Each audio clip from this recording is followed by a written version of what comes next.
Hey guys, welcome back to RD's RC Reviews. Today we're going to do a brushless conversion on the PXTOYS 9200 112 scale truck right after this.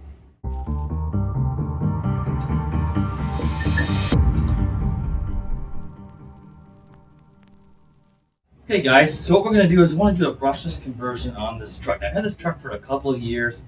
I've got some brushless parts around that I wanted to use.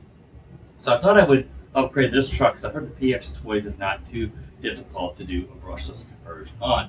So the things that you're going to need to do this conversion is you're obviously going to need a brushless motor, which I've got right here. This is the one I picked up on Amazon. I think it was like 25 bucks. Pretty similar to a lot of the other brushless motors you can buy that are on the budget class, like Surpass Hobby, Google RC type stuff. This is a 3300 kV. It's an F540 size brushless motor.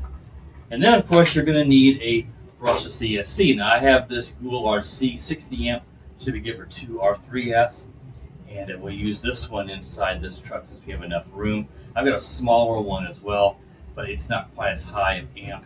I like to go with the higher amp of this Google RC. These are also dirt cheap, and they're pretty reliable. And then you're going to need a different servo because inside of this truck, you've got your big 540 brush motor, and then you've got the ESC receiver combo and a 5-wire servo, so you won't work with the standard receiver that you use in the aftermarket transmitter receiver combo. So what we're going to do here is we'll need a different servo. Now, I had this little miniature servo I picked up a long time ago, and it looks like this one will fit, even though there's a 4-screw spot on this existing servo. It looks like I can actually get this little miniature 2-screw servo in there, and then I'm going to have to use a different servo horn here because this one here it's too it was too small to fit onto the actual little top to the servo. So I can make this work, I'm pretty sure. So that's what we're going to do. And then, of course, the last but not least, you're going to need a different transmitter receiver. And I'm going to use the Dumbo RC. This is the X6P. Of course, it's a pistol grip controller. It comes with a little receiver in there. And these are really inexpensive and they're really, really good and very, very popular. And those should get us going as long as we don't run into any problems. So what we do is I'll bring the camera closer and we'll get up close and show actually how we do this. So we'll be right back. Alright guys, so the first thing I'm going to do here is I'm going to remove this servo to replace it with this little one, of course, because, as I mentioned earlier, we need a 3-wire for the aftermarket receiver. So, as you can see, I've already taken out the 4 screws. There's actually 3 they use on this one. The 4th one wasn't used here. 3 screws to hold the servo into place. Then we need to take off this little screw on top to replace the servo horn.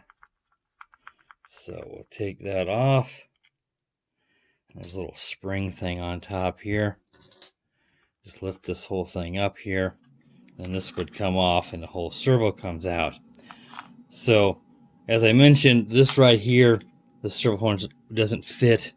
I'll show you guys. It doesn't. I've already got this screw on here, but this doesn't fit onto it. And this little adapter that's on the servo, you pull that off. If I can get it off here, it's not the right diameter to fit onto the aftermarket servo. So what we need to do is just need to pop this off here. Let's see if I can just.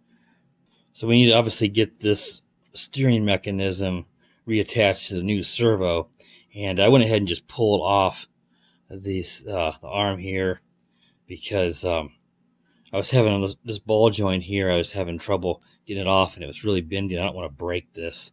I probably have some others, but I don't know if I have ones. But see, you can see this is actually all molded into one. I remember that now. When the PXTOYS, somebody broke one of these I used to be friends with, and you couldn't just reattach them because it looks like they're attached, but they're actually molded.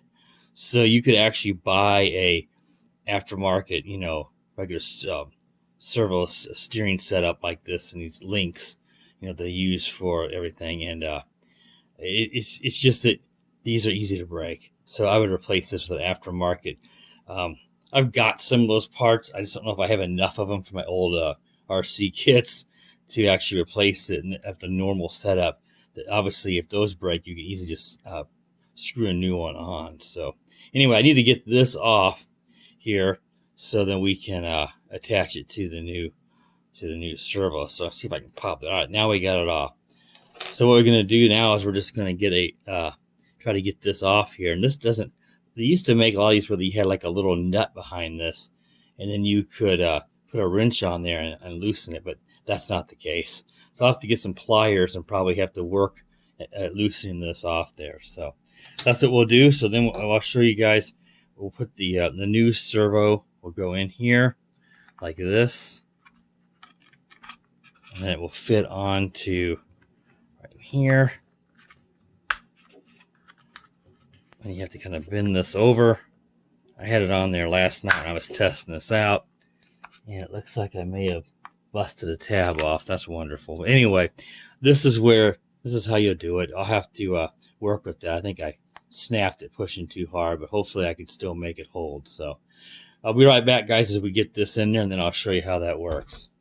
All right, so that did snap a little bit there on the servo, but on that side piece there, the bracket that holds in the servo, it's obviously pretty brittle plastic. This is a really cheap at eBay.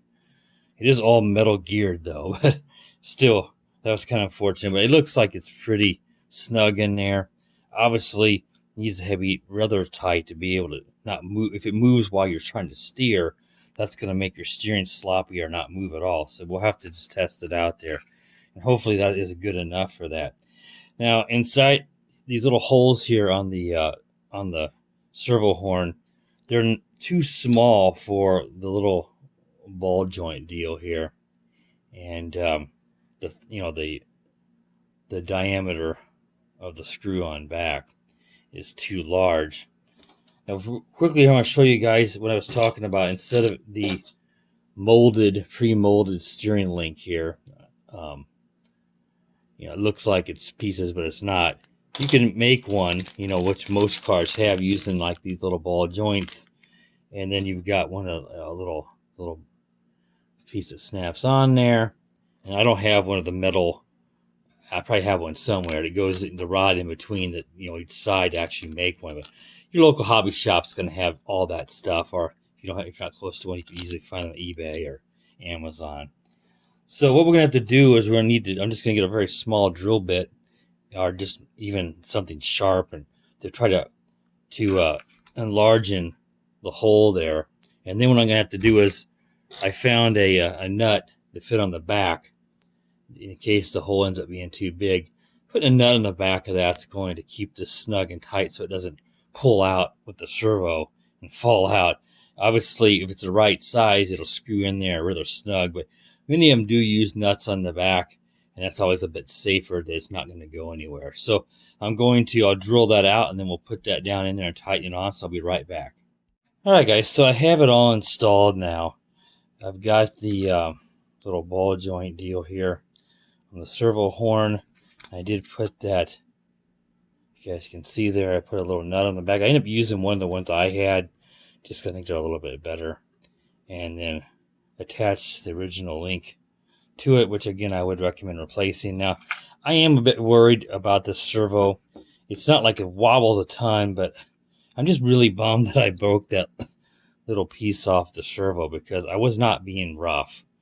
It's one of the things that can happen when you buy cheap, and that was a very cheap servo, and it does sound a little bit, I don't know, I mean, I used to do quite a bit. Obviously you should do a lot of this with it not connected to the servo, so probably that's my fault, but I mean, it seems okay, but at times it almost like it kind of catches.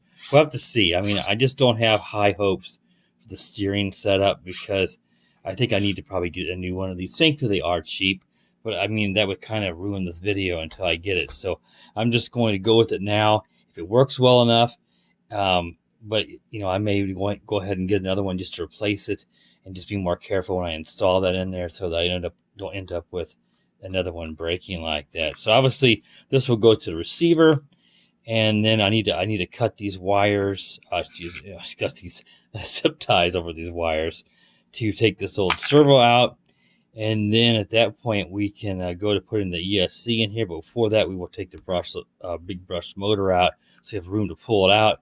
We'll pull out the receiver ESC combo, get it out of the way, get this out, and then we'll go ahead, and once we get the brushless motor over here installed, then last but not least, we'll put in that the brushless ESC, and then we'll install the little receiver. I haven't shown you the controller receiver. We'll do that in a little bit. It's very, very small. We'll find a place to double-side tape that in here, power it up, and we'll see how it works. So next we'll go along and we will work on pulling some of this out and getting that brush motor pulled out. All right, guys, so to get the brushed motor out of here, we need to take the support bracket off right here. Now I zoomed the camera a little bit, so hopefully this shows what I'm doing here a little bit better. But just take all these screws. I left most of them in the locations I pulled them, just so I know where they go. But you could also take photos of this, which is a good idea, so you know what screws go where. So you take this off and just set it to the side, and then now you have access to that brush motor. Just pop it out, and we need to take this bracket off the front of the brush motor, and then we'll pull that pinion gear, and that will be what we'll use on the brushless motor. So pretty easy to go ahead and do that. Now, while you're at this, I haven't done it yet, but to take a few screws out of both these front and rear gearboxes, you should open these up, and then I would grease those. And I noticed this from my buddy David over at Perth West Oz RC, who upgraded the 9200e Jeep. I also used to have that. I gifted to someone, so I don't have it for those to do an upgrade to. But these gears tend to be a bit dry. Sometimes it even looks like they use oil, and I would use some grease. So I've got some grease here, my old Tamiya kits here, and I'll put some of this on some of those gears. That will reduce the friction and reduce the heat generated, and that will also make the gears run quieter. So I'm going to go ahead and we'll pull this brush motor and lube those gears up with the grease, and then we'll get the brushless motor in there. All right, guys, so I went ahead and got the brushless motor in here and used that bracket from the brush motor, and then went ahead and I opened up these gearboxes and I applied some of that grease here. If I can show you guys up in here, I put some grease up in there and then just worked the gears around, just spread it around on both the front and the rear differentials and the gearboxes there. And we'll go ahead and get this mount, as I said, and the pinion gear on there, the little butt screw, whatever you call it, go in there and tighten that down. And this thing should be ready to go. Obviously, we have to arrange it so that these wires are facing away and not towards the middle. And then we're going to go ahead and put that down in here, and then we'll mount it there. And I need to put some grease also on the spur gear there as well. But yeah, that'll be real easy. So I'm going to go ahead and I'm going to put it in there, and we'll attach everything, and then we'll move over to installing the ESC. All right, guys, so I got the Numble RC controller out. I got the little receiver here, and I just plugged in the servo, and I put my brushless ESC right here. Now, none of this is double-sided tape down. It's not ready to go. I'm just testing it out. Got the signal wires here connected to the brushless motor, and it's all good to go. We'll have to see how that steering works. I'm probably going to try to put some glue or something down there to hold that servo, since that little tab broke off there. But if you put this in there and then steering's not the right way, well, you can always hit the servo reversing here, which is inside of on this one over here. Flip the little switch, and that will flip the steering around. If your throttle's reversed on this and it's going reverse under normal throttle, you can just also just flip these signal wires around until you get it to go, which I did until I finally got it to where it would go in the correct direction. And I'll show you guys now. I'm just going to go ahead and we'll power up, if I can find where the on and off switch is. It's just all laying in here. I'll go ahead and turn it on. If I can, there we go. And now you can see we got steering. I'll give it some throttle. Now I got everything adjusted, and you guys can see. Yeah,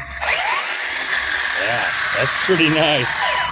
The braking in this isn't the best. I probably need a program card to adjust that, but yeah, it looks like it's good to go. Really easy brushless upgrade, guys. You couldn't ask for an easier brushless upgrade from one of these off-brand Chinese RC like this PXTOYS. You know, you don't have any screws, not thread locked in and stuff like the WO toys are, so you don't have to drill screws out or do anything. It's really time consuming. All right, guys. So that wraps up the part 1 of the brushless upgrade for the PXTOYS 9200 Piranha. If you're new to the channel, please consider subscribing. Got a lot of content coming up. If you're an existing subscriber or a new subscriber, be sure to click the bell so you know I do upload new videos. Otherwise, YouTube won't notify you. And stay tuned for part 2.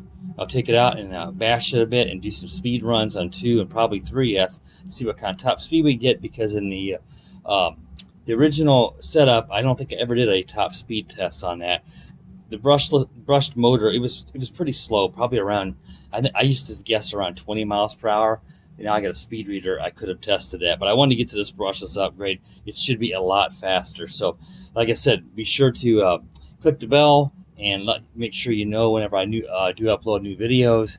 And as always, guys, have a wonderful day. The power of the dark side.